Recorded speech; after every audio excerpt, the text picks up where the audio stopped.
चलो भाई एक बार जोरदार क्लैपिंग हो जाए भाई सबके लिए। ये अर्श भाई, एक सेकंड, अब ध्यान से सुनेंगे भाई। हाँ जी, आवाज नहीं। ये रहा भाई अर्श, इसकी डीटीयू में रैंक थी 1, ठीक है। ये है भाई गौतम, ये अभी ये लास्ट सीयूटी बैच में था, साथ साथ आईपीडीटीयू भी देख रहा था, तो डीटीयू में केमिकल ब्रांच में। अर्श है डीटीयू में सिविल ब्रांच में। पांडे है डीटीयू में एनवायरमेंट ब्रांच में। पारुल ऑफलाइन बैच में थी, पांडे भी ऑफलाइन बैच में था, कृतिका भी ऑफलाइन बैच में थी, है ना। कृतिका की ब्रांच कौन सी है? इसकी डिप्लोमा में थी सीएस ब्रांच, अभी एनवायरमेंट में है। इसकी डिप्लोमा में ईसी थी, अभी एनवायरमेंट में है। इसकी डिप्लोमा में ईसी थी, अभी एनवायरमेंट में। ये तीनों तो एनवायरमेंट में एक ही क्लास में, सेम क्लास में तीनों। ये भाई सिविल में, ये भाई केमिकल में।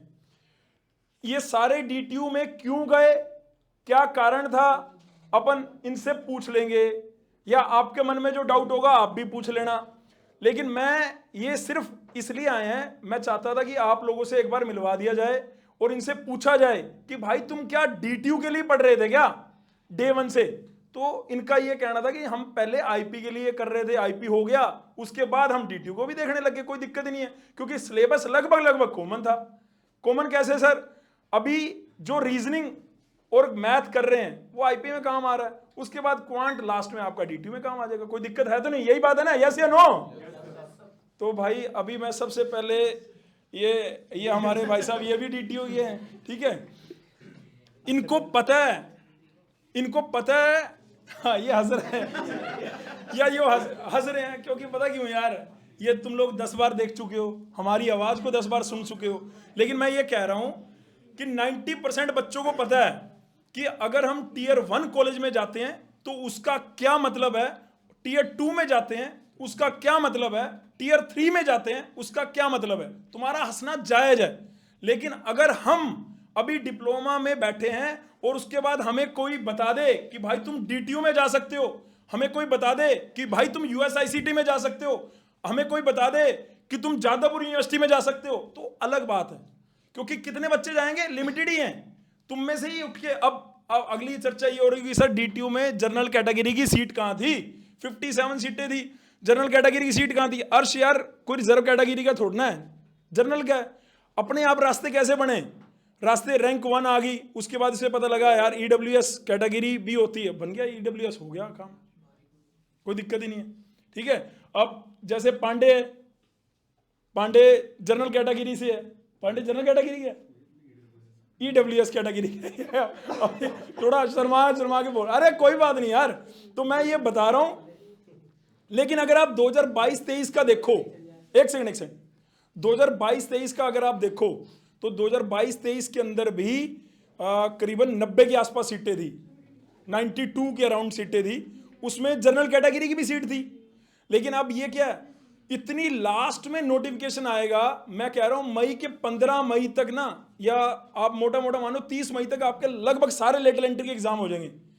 उसके बाद जून में या हो सकता है जून के लास्ट में हमें पता लगता है कि डीटीयू का मैट्रिक्स आया, उसमें ये सीटें हैं। उसके बाद जुलाई में वो फटाफट 10 दिन के अंदर ही, भाई एक सेकंड देते 10 दिन के अंदर ही फॉर्म आएगा, फॉर्म भरना होगा, एग्जाम होगा, और 4-5 दिन के अंदर रिजल्ट आ गया, काउंसलिंग हो जाएगी, सब सेम डे रिजल्ट आता है। हाँ रिजल्ट तो सेम ही डे, हाँ ये अभी घर तक पहुंचा भी नहीं था भाई, हाँ सेम डे, मतलब बहुत इतनी फास्ट तो आईपी का तब तक अभी जो अभी पेपर आप मई में दे दोगे ना, अभी तक काउंसलिंग स्टार्ट नहीं होगी, और इधर डीटीयू का सब खत्म हो जाएगा, तब इतनी जल्दी से चीजें होंगी। तो डीटीयू के लिए ऐसा नहीं है कि भाई हमने लास्ट तक छोड़ना है, लेकिन हम मैथ और मैं लेकिन इनको इसलिए बुलाया कि ये आपको जो स्पेसिफिकली सोच रहे थे भाई हम सिर्फ डीटीयू के लिए जा रहे हैं, तो उसके लिए मोटी मोटी बातें सबसे पहले मैं अर्श को बोल लूँगा कि वो थोड़ा सा बताए।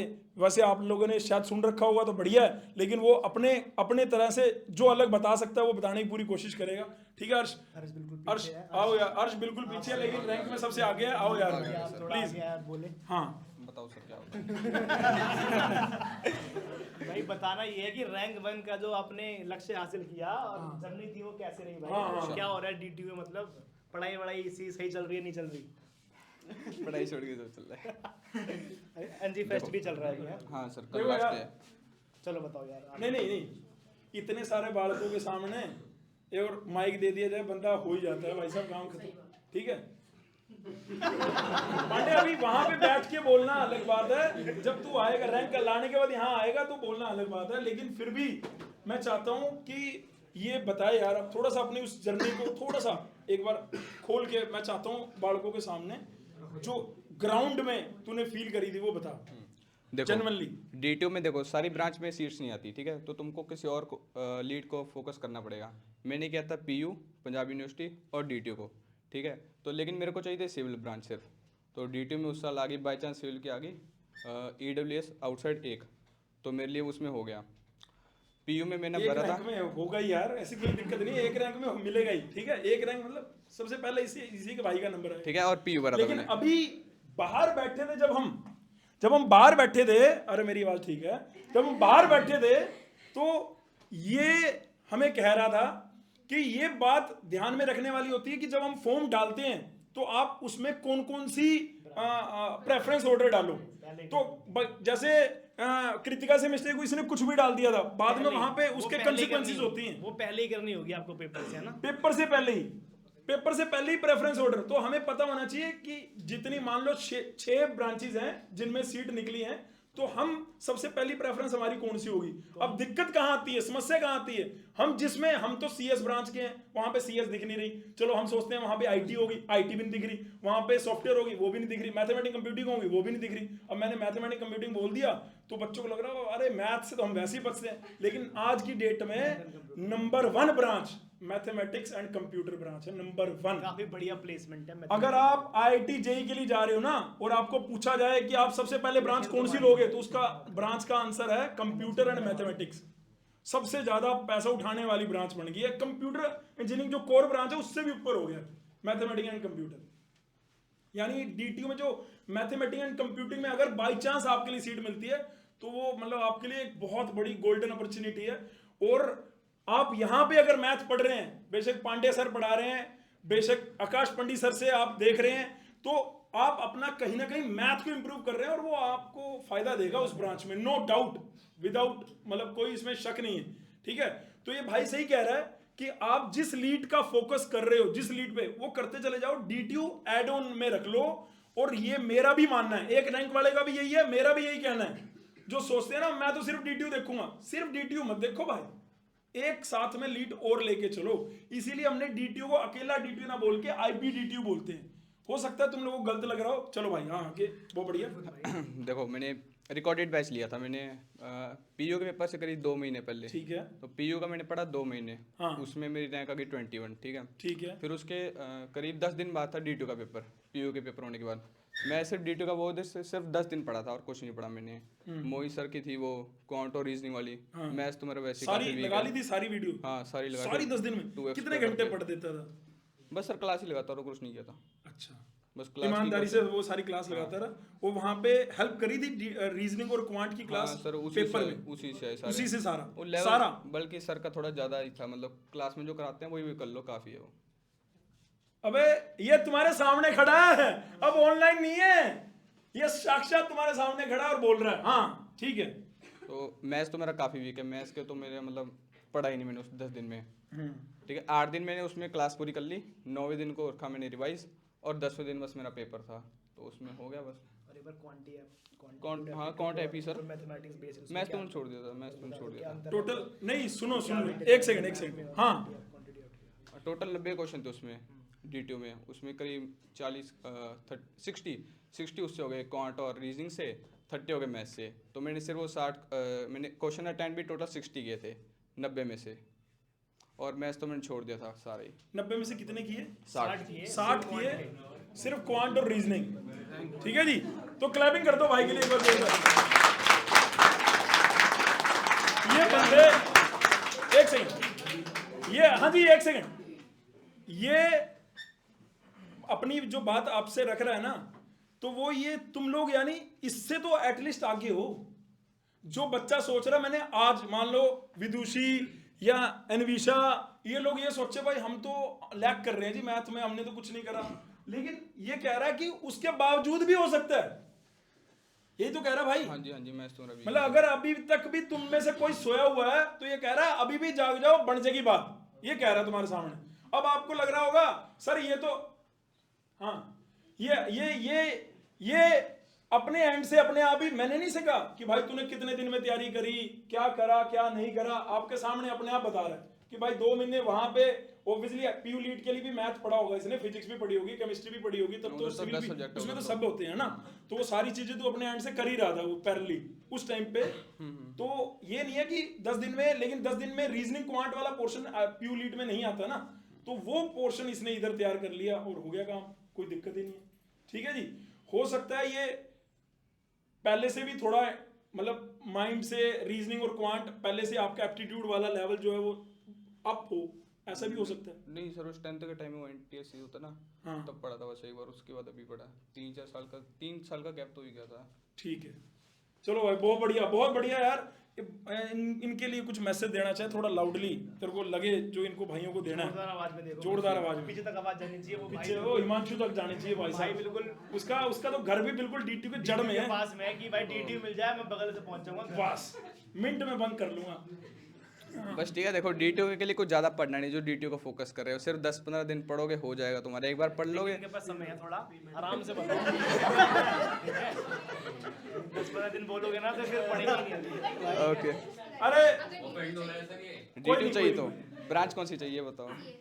CS की सीट नहीं आती, पहली बता रहे तो सीट नहीं आएगी उसकी, तो किसी और को फोकस कर लो जिसमें हर साल आती हो, जैसे 10% हो, जैसे IPO में तो आती है ना सर हर कॉलेज में, तो IPO को कर लो।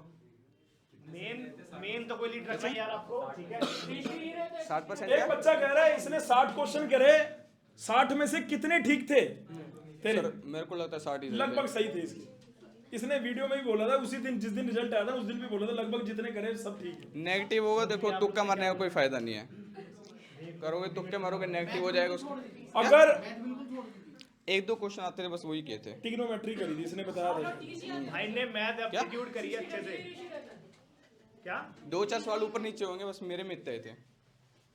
90 में से 60 क्वेश्चन इसने करे, 1-2 क्वेश्चन गलत हुआ होगा, उसमें भी इसने रीजनिंग और क्वांट मेनली करा था। मैथ में भी जो ट्रिग्नोमेट्री रिलेटेड क्वेश्चन थे वो अटेम्प्ट कर दिए थे, जिसके चलते वो 60 हो गए। वो मैथ के क्वेश्चन थे दरअसल, लेकिन उसको हम अभी ट्रीट कर रहे हैं क्वांट के अंदर। तो ये कह रहा है उसमें 2-3 गलत हुए होंगे शायद, अदरवाइज जितने मैंने वहां पे अटेम्प्ट करे 1.5 घंटे में, 90 क्वेश्चन को 90 मिनट मिले, 1.5 घंटे में मैंने जितने अटेम्प्ट करे लगभग सही थे, और उससे इसकी रैंक आ गई 1। 57 जो बच्चों ने दिया था उसमें टोटल 500 बच्चों ने अप्लाई करा होगा, या उससे भी कम टोटल बच्चे जिन्होंने अप्लाई करने वाले थे। रीजन क्या था इतने कम बच्चों का अप्लाई करने का? क्योंकि जर्नल की कोई सीट नहीं थी, पहला रीजन। दूसरा, इतनी लास्ट में होगा अभी भी, आप देखना सारे लेटर एंट्री के एग्जाम हो जाएंगे, इवन रिजल्ट आ जाएंगे बच्चों के, लेटर एंट्री के रिजल्ट आ जाएंगे बच्चों के, उसके बाद जाके DTU का प्रोस्पेक्टस आएगा।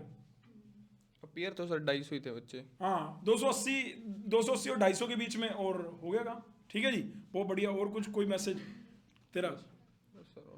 ठीक है भाई, ठीक है जी, तो क्लैपिंग कर दो एक बार भाई जोरदार।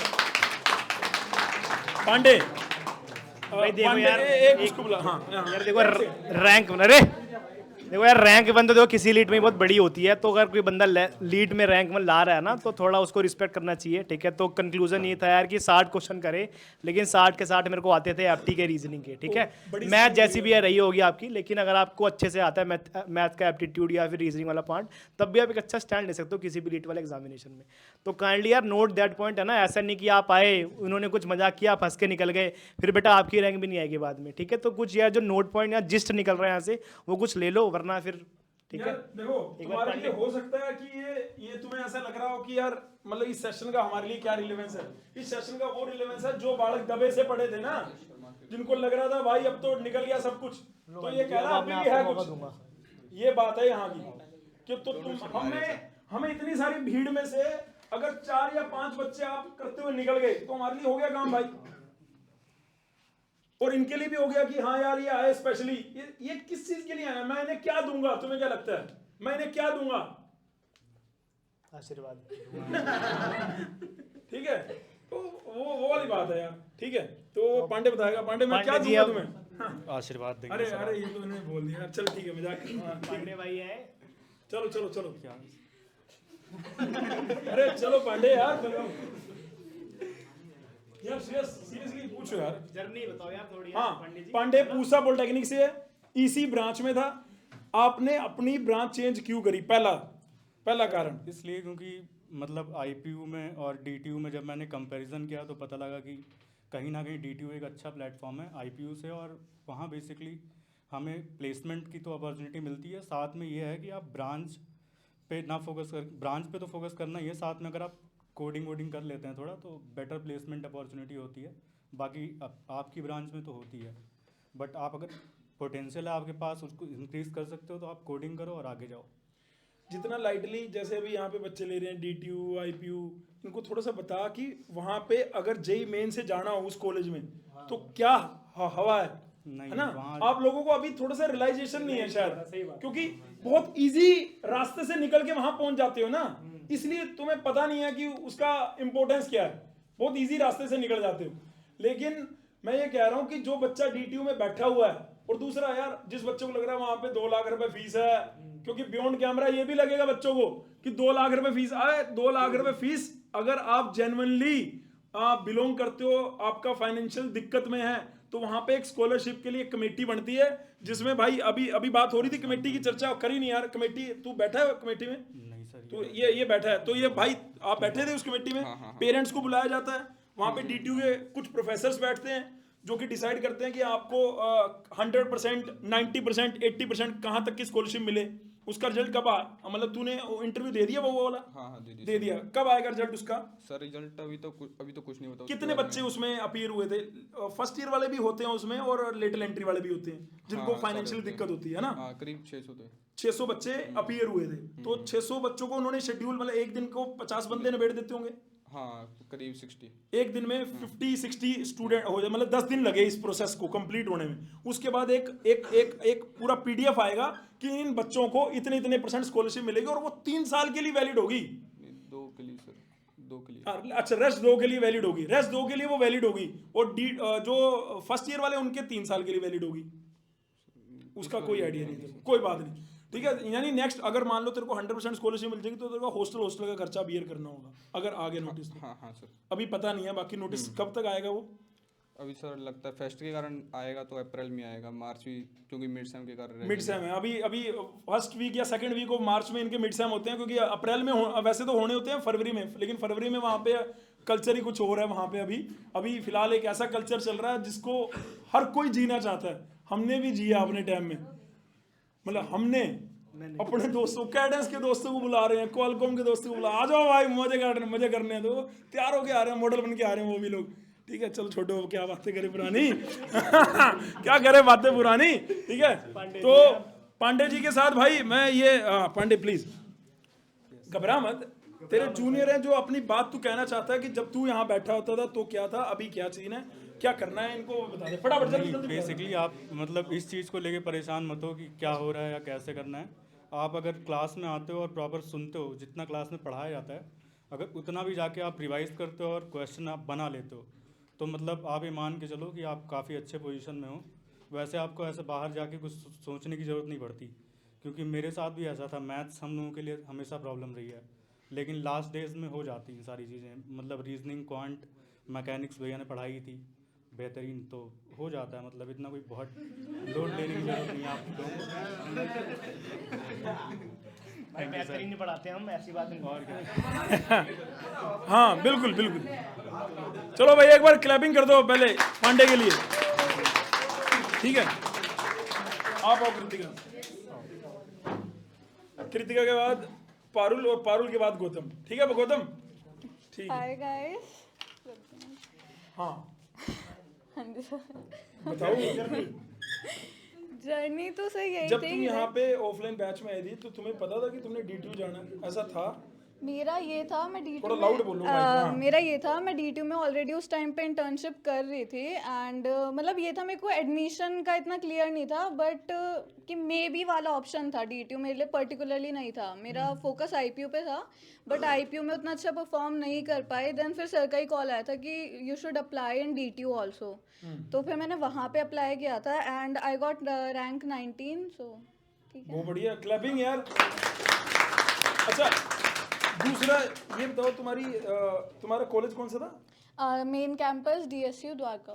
द्वारका से थे और तुम्हारी ब्रांच थी CS और अभी हो तुम बीटेक एनवायरनमेंट में।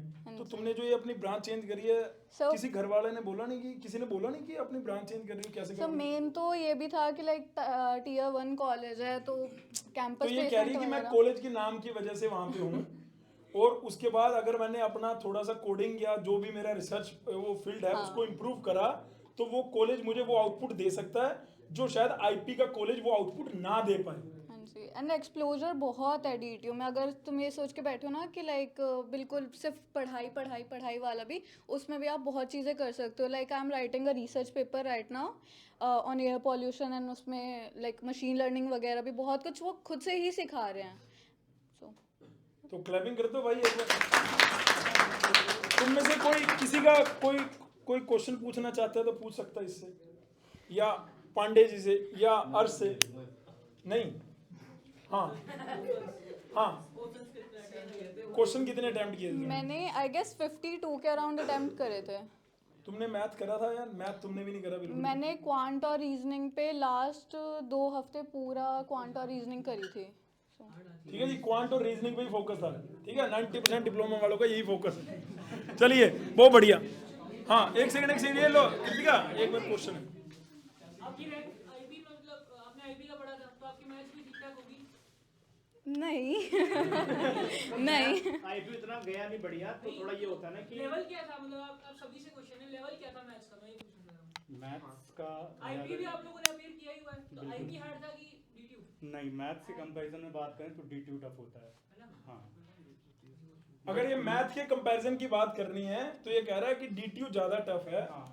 DTU में जो मैथ है वो उसका लेवल डिफिकल्ट वाइज में ज्यादा है एज कम्पेयर टू IPU। लेकिन उसमें भी कुछ चैप्टर्स होते हैं, वेक्टर हो गया, कोऑर्डिनेट ज्योमेट्री हो गया और ट्रिगो हो गई, कैलकुलस हो गया, इंटीग्रेशन, डिफरेंशिएशन, ये सारे चैप्टर्स होते हैं, आप कवर कर सकते हैं और बेस्ट अटेम्प्ट कर सकते हैं अपना। और मैथ्स के लिए परेशान भी नहीं होना चाहिए। रीजनिंग सेम होता है सब में।